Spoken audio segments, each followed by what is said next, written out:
Hey everyone, welcome to another edition of Polite Society News. My name is Paul Lathrop. No, I'm not. I am the owner of the founder of the Self Defense Radio Network. Let's get things absolutely straight here. I'm going to be doing that for a while. I mean, when you do things for 3 to 4 years, you get stuck in a pattern of doing them. Joining me today, longtime cohort in crime and good friend Rob Morse. Rob, of course, is with me most Monday nights on the Polite Society podcast, unless he's underwater somewhere. And then also he has his own self-defense gun stories and the Slow Facts blog, which he's had since the beginning of time. Rob has been doing the Slow Facts. How long have you been doing Slow Facts, man? It's been what? It's been a decade. Oh, more than that, because I've been doing you were doing it when I started Polite Society, which is how I met you down at Gun Rights Policy Conference. Yeah, we both started. I think I started about the same time you did. Oh, okay. All right. Well, Rob's joining me today. We've got a lot of news to discuss. And Rob, I want to start out with Washington State. A poll came out that might be particularly significant in the Washington State governor's race. Former King County Sheriff and former 7-term Congressman Dave Reichert is running as a Republican in a state that hasn't elected a Republican in nearly 4 decades. The recent Rasmussen survey suggests Democrats are in trouble on the crime issue in the Evergreen State, and there is much to be troubled about. The congressman's website says Washington has become a haven for crime, drugs, homelessness, human trafficking, and other serious problems. Murders and armed robberies are up, carjackings are up, and domestic violence continues to rise. Even in a blue state, concealed carry permits are rising from their current level of almost 700,000. Even liberals in a blue state are alarmed at the growing violent crime, which many believe is a result of policies pushed by Democrat politicians. And according to this Rasmussen survey, 66% of Republicans believe the issue of crime will be very important in the 2024 election, as do 42% of Democrats and 49% of voters not affiliated with either party. 83% believe crime will be an important issue. That's, I believe, an aggregate. 83% overall of people believe crime will be an important issue in the 2024 presidential campaign. It's starting to sound to me like when they put that in the aggregate for nationally, I'm starting to see, Rob, like it seemed to me, and I could be a little Pollyannish here, but I think we could run Mr. Ed the Horse against Joe Biden, and Mr. Ed would win in a landslide.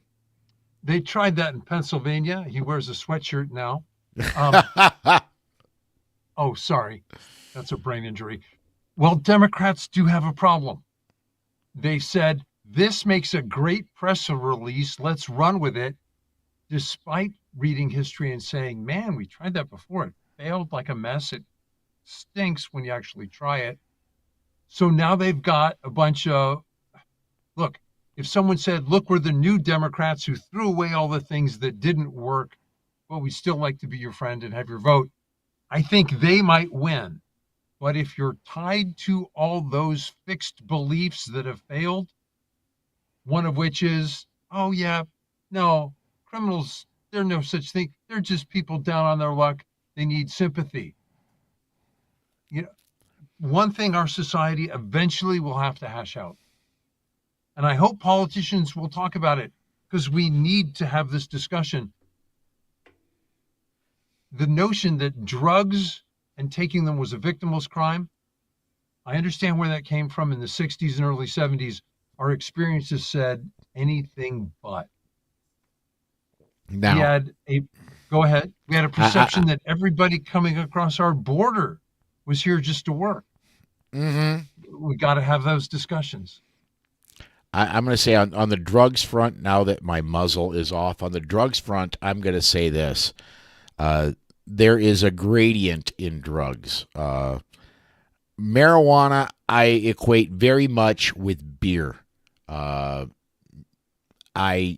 don't see a lot of heavy crime coming from marijuana. Could I be wrong? Certainly, but drugs like meth, like heroin, like fentanyl, No. yeah, that's a whole different story. Um, I am a libertarian. I very much believe that you have the right to do whatever we want to your body as long as it does not affect me.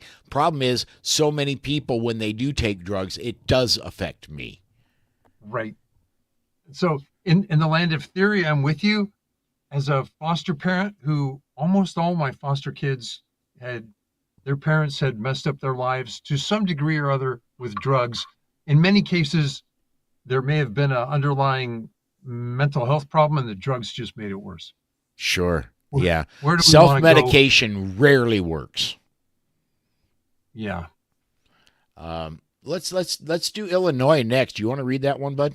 Of course I do. Despite the quote kind invitation by the Illinois State Police to gun owners, if you owned a semi-automatic rifle, it's going to become illegal on January 1. To register them, scarcely 4,600 people out of more than 2.4 million holding a FOID card have accepted that polite invitation to register. The bill, which Governor J.G. Pritzker eagerly signed into law in January, was immediately challenged. Lots of people did it, including gun owners, gun dealers, and pro Second Amendment political action groups. The bill bans the possession of more than 170 different types of semi automatic weapons. It provides a legacy loophole. Yeah, that's illegal if I bought one tomorrow, but today I can just register it. And most of us said no. That loophole for registration opened October 1. Let's see. Yikes, in the last 25 days, 3,000 gun registration have been received. Another 1,600 so-called accessories were registered. That's again out of a total of 2.4 million gun owners holding ID cards. That's a lot higher than I thought it was going to be. That's a lot. 1,600? The 1,600 accessories and the 3,000 guns are both a lot higher than I thought it would be.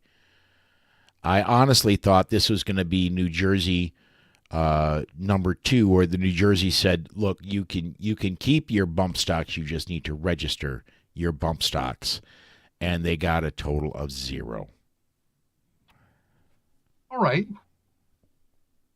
All right. Um, Yeah. The way this law, okay, they cannot, and they know they cannot ban a complete class of arms. So we didn't ban all ARs, just these ones that are named, because they're extra special dangerous. What the heck? Except there were, a real bucket full of them. What did they say? 170? yeah. Yeah, Basically, any rifle that is semi-automatic is now illegal in Illinois, or will be as of January 1. crazy, crazy, crazy.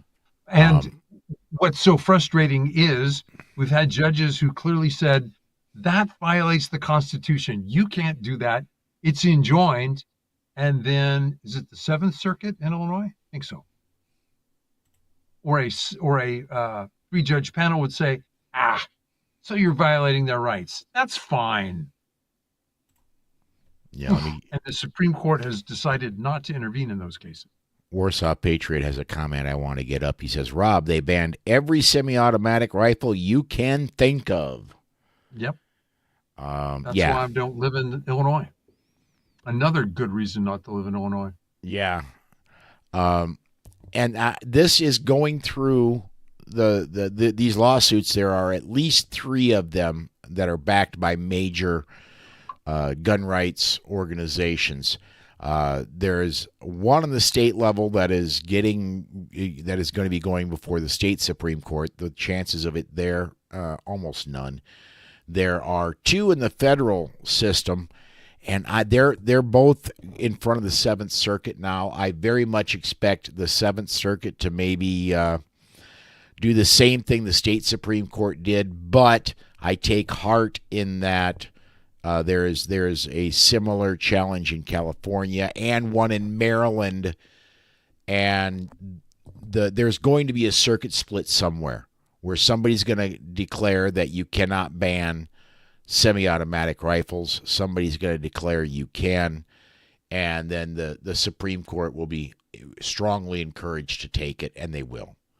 So Right now we have a split in the sense. Well, Judge Benitez. This was the second. It hasn't, and I would assume it's been appealed already.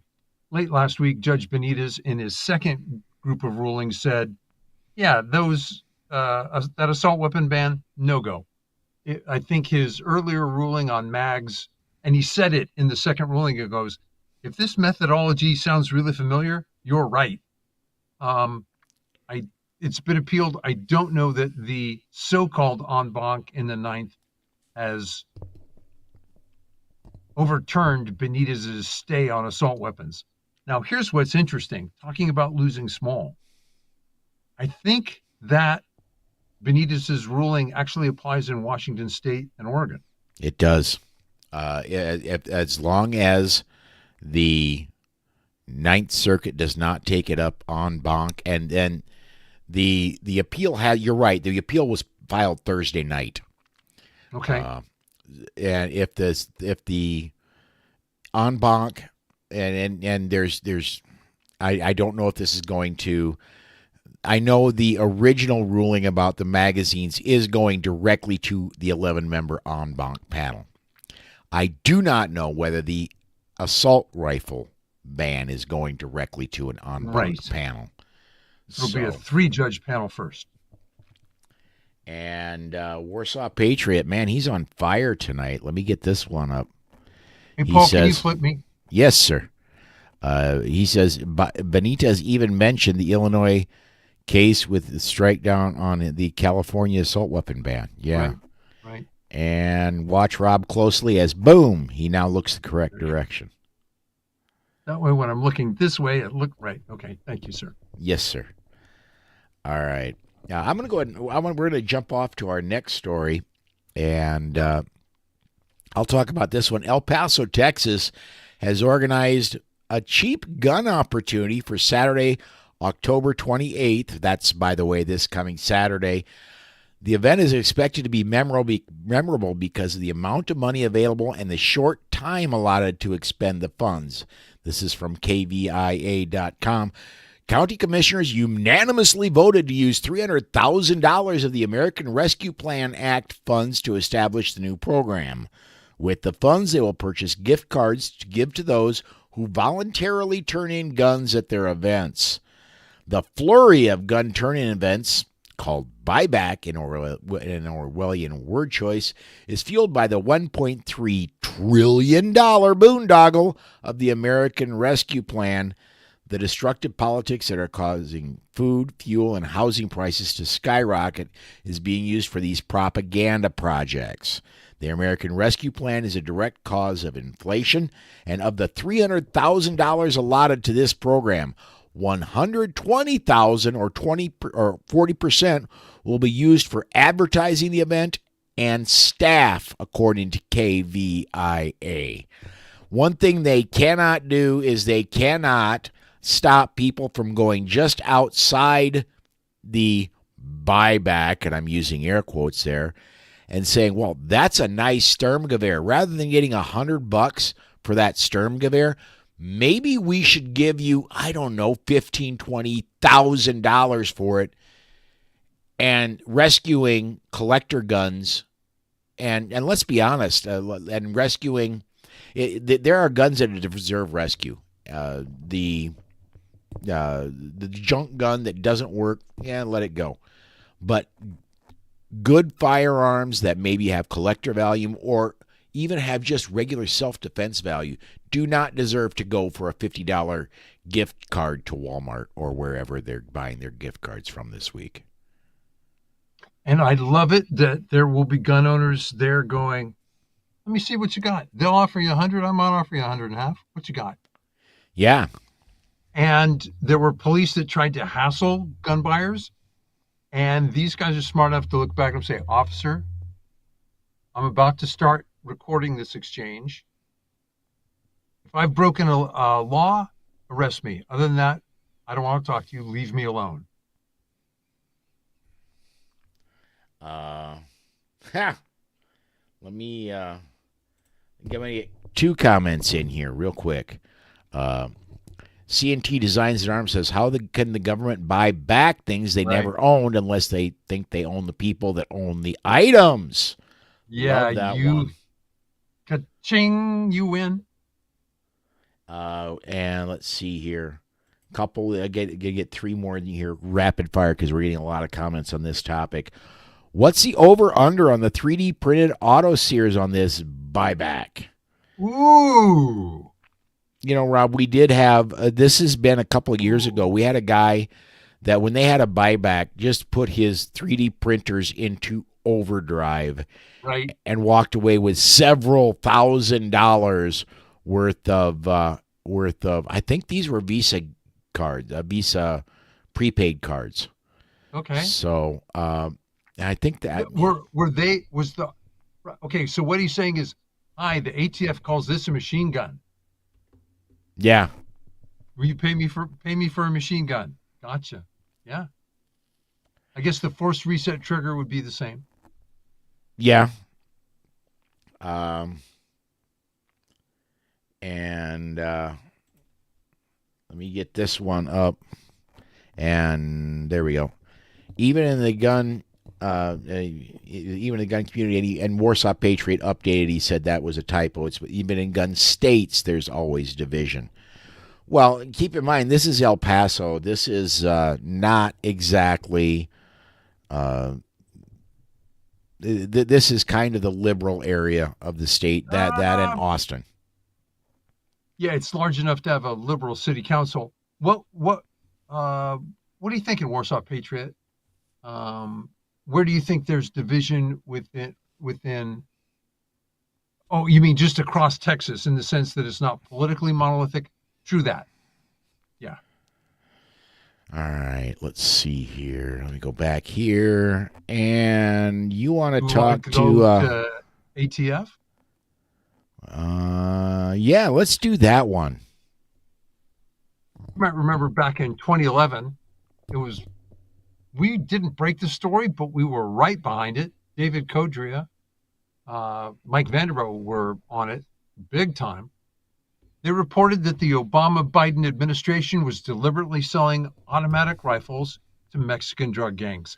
It started in 2010, reported in 2011, and at least 300 rifles had crossed the border. The State Department, the FBI, the BATFE, they were all implicated in the dirty deals. Some of these government agents were actually pushed overseas so they wouldn't be available to report to Congress when they were subpoenaed. Now it looks like ATF agents have again been helping transport guns to Mexican criminals.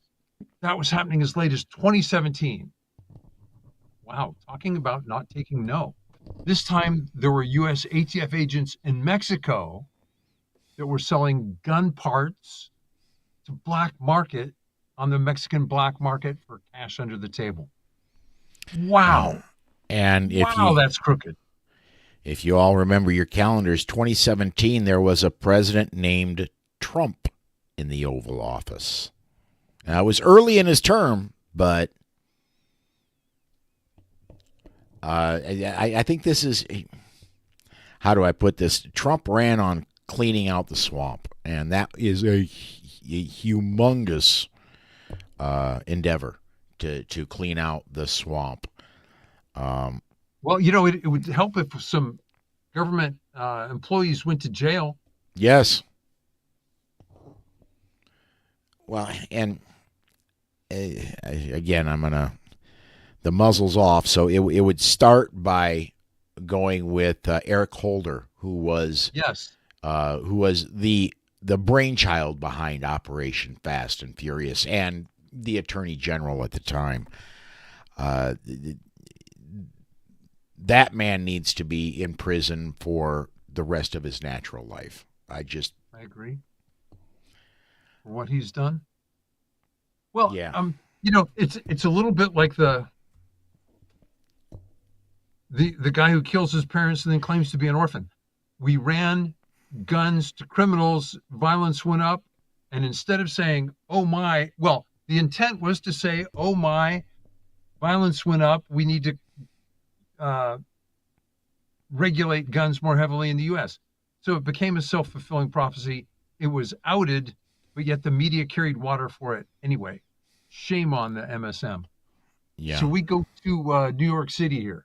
Real quick, I want to mention one. There were a few mainstream media outlets, most prominently Cheryl Atkinson, who at the time Right. worked for CBS News. They had enough of her deciding that this is important, and they just got rid of her. But it did make minor ripples in mainstream media in on a few networks. But yeah, let's talk about New York City's loss. What's Atkinson's full measure? That's her recent news outlet. She's independent now. Full Yes. measure. Look it up. A U.S. District Court judge has ruled that New York City's gun controls enacted after the city lost in the Bruin case, well, the new ones are unconstitutional as well. The city enacted laws designating large swaths of the Big Apple as, quote, sensitive places. It also gave city officials the right to turn down a permit application if the bureaucrat decided the applicant wasn't of, quote, good moral character. That subjective bias is exactly why the city lost at the Supreme Court level the last time. I'm not a lawyer. I picked up on that. The city ignored it. U.S. Judge John P. Cornyn wrote in his opinion, quote, the challenged firearm licensing provisions land very close to the problematic May issue laws criticized in Bruin. They empower a city licensing official to decide not to issue a permit based on that official's discretionary assessment of, quote, good moral character and the vaguely defined term of good cause. Much like the proper cause inquiry that was invalidated in Bruin, permitting denial of a license based on an official's subjective assessment has the effect of preventing law-abiding citizens with ordinary self-defense needs from exercising their right to keep and bear arms. Close quote. Let's see, when did this come out?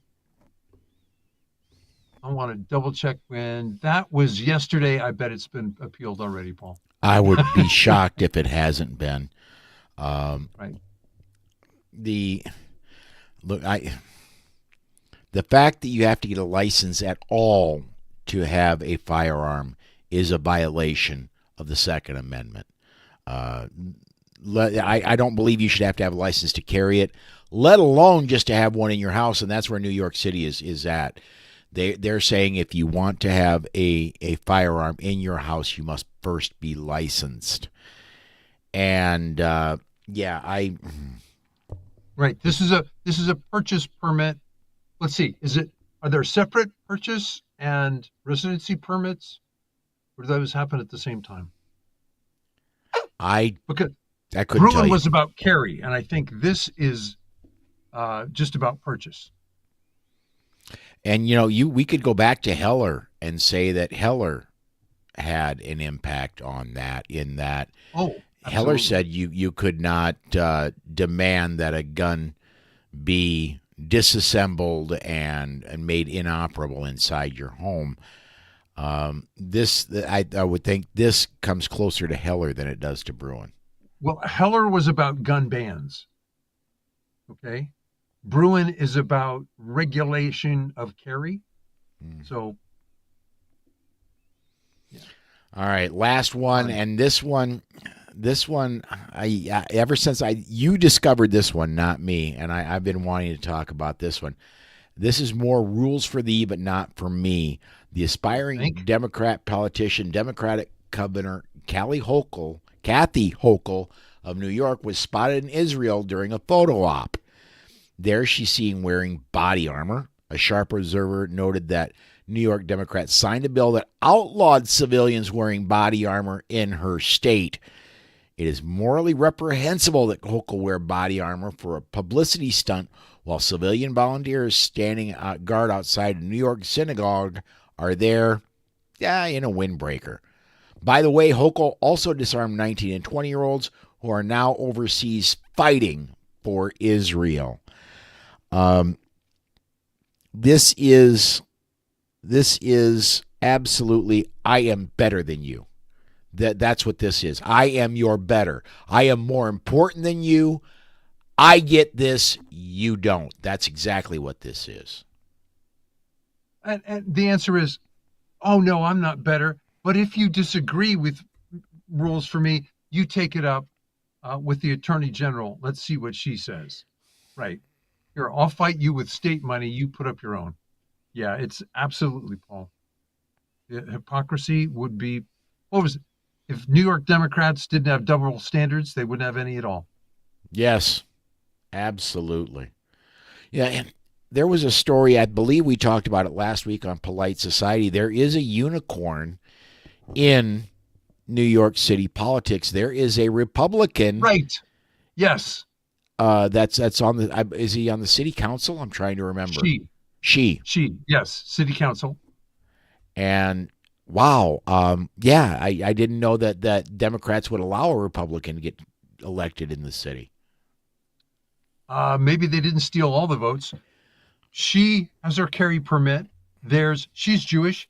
There's a protest outside, pro-Israel, and a bunch of pro-Palestinians conduct a counter-protest. She didn't present her firearm. It became visible, and they go, "You're carrying at a protest." I'm like, well, wait a minute. I'm here and the protest comes. Which one of us comes first? Yeah. Did you cordon it off? Was it clearly marked?